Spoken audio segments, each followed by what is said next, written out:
C'est bon. Monsieur le ministre de la Justice, garde des Sceaux, vous avez la parole.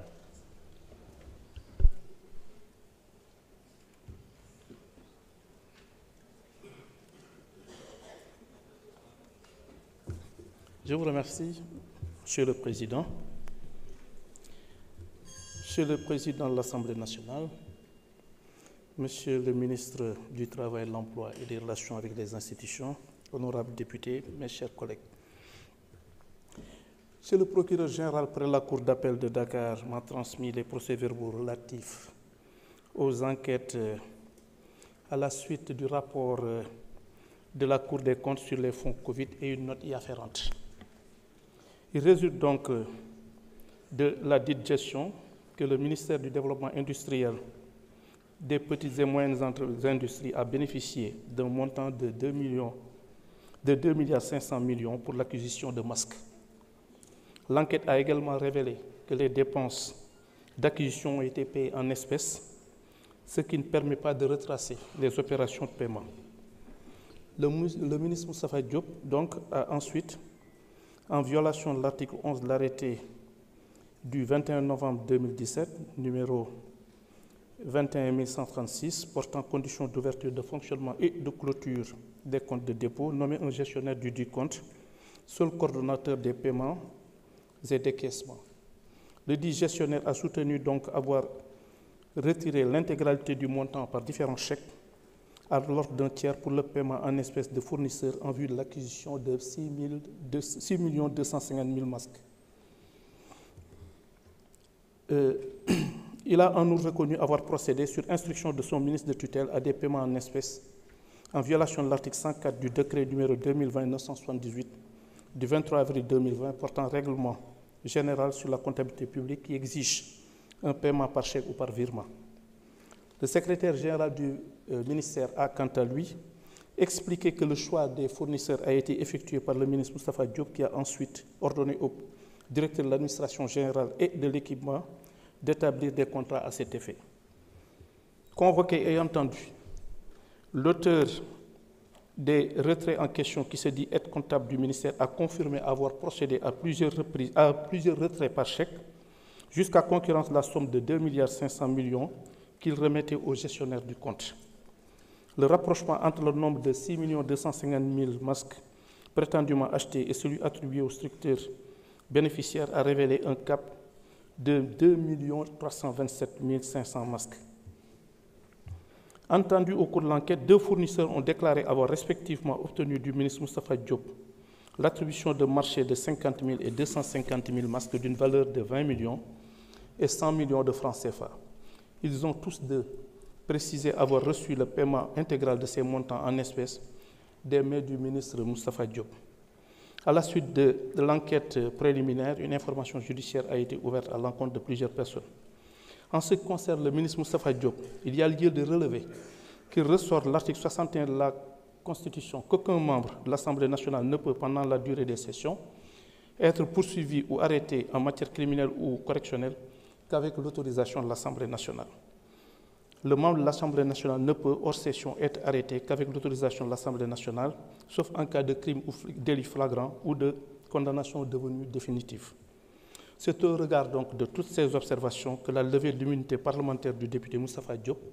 ancien ministre du Développement industriel des petites et moyennes industries, est sollicitée afin que des poursuites puissent être envisagées à son encontre. Je vous remercie de votre attention. jërëjëf monsieur le ministre ñu ngi jox kàddu gi suñu collègue Moustapha Diop wala ku ko fi teewal.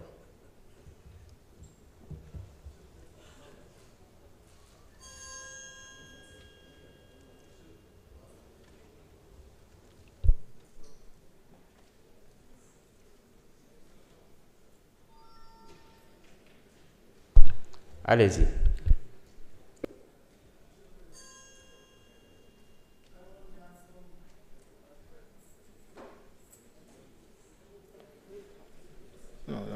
Monsieur le Président, dama doon ñaan comme di may demee commission ad hoc amoon dossier rapport d'enquête bu dee mën nga ma may boni si tuuti minute rek ma mën a expliquer sama collègue député yi loolu laa doon ñaan de plus. am nga 5 minutes bismillah.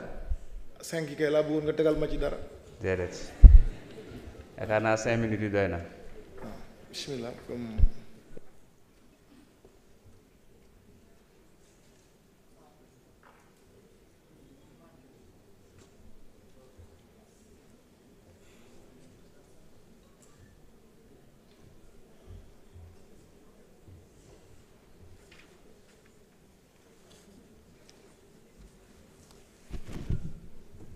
Monsieur le Président de l'Assemblée nationale, Monsieur le ministre de la Justice, garde des Sceaux, Monsieur le ministre de la fonction publique, en relation avec les institutions,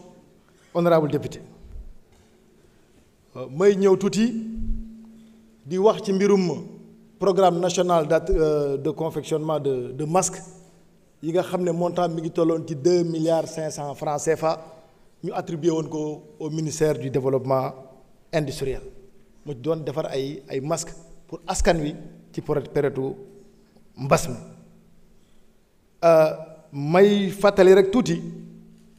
di wax ne bin ñu joxee xaalis bi muy 2,5 milliards yi samay service nga xam ne ñooy gérer lépp lu jëm ci ay fourniture gérer nañ ko ci ni mu waree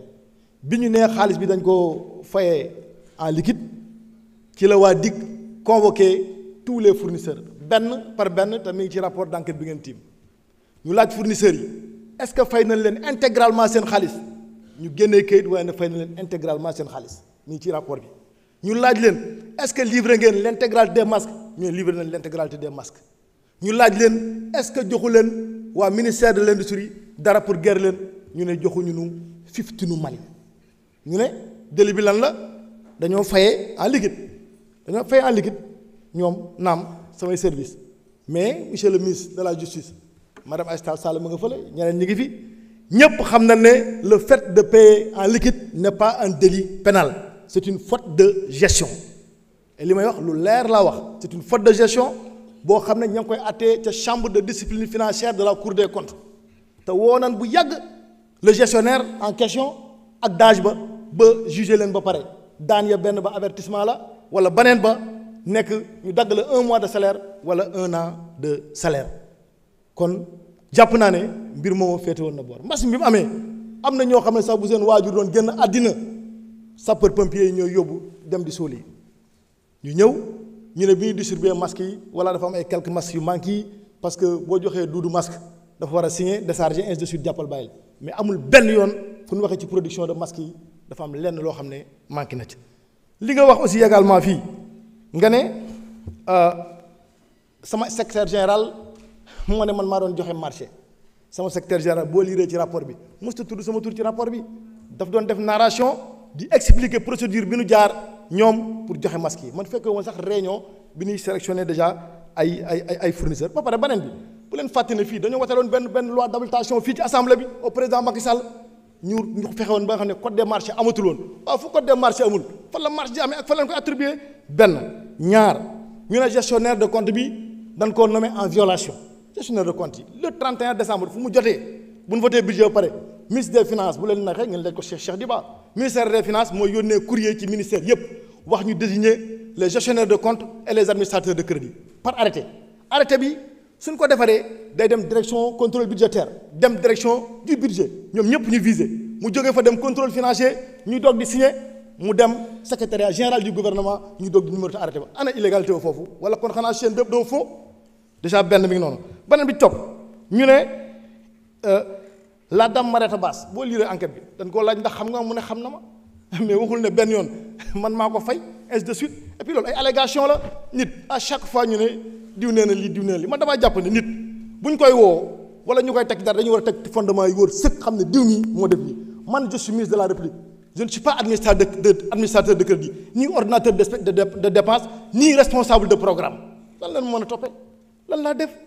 quel est le problème gis naa ne fii woon nga ma fi la fois dernière ci affaire tabaski ngom ci lan daf maa lebal damaa lebal xaalis dañ koo liggéey mu lebal ñu ko ñu jëw dindi sama immunité parlementaire tey encore ñëw wataat et puis ñun affaire masque yi 2,5 milliards la 0,025% mi ngi mel la nga jël ak géej jël si benn kaas bu ndaw jox ñu ko ñu ciy liggéey. ana ñeneen ñi nga xam da leen joxoon ay 500 millions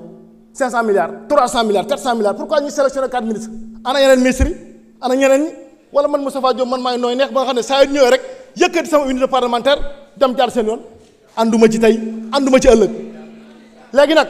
na assemblée bépp comme noonu leen ko waxoon rek samay kàddu changé na ngeen voté woon ci Tabaski Ngom maa leen ko ñaar yéen ñëpp ngeen voté ko man yàlla yaakaar taalibe Cheikh Ahmadou Bamba Khadim Rasulullah su may dund damay gore su may wéet damay gore yàlla laa yoru mat seeg unité parlementaire suñu borom tawakkaltu ala la ragaluma dara wasalaamaaleykum wa rahmatullah.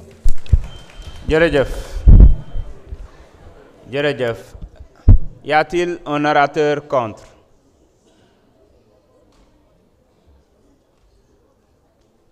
Mes chers collègues, le débat est clos. Je mets au voie les conclusions de la commission. Man ngeen insérer seen ay carte ñi nga xam ne jotaguñu carte ñu signaler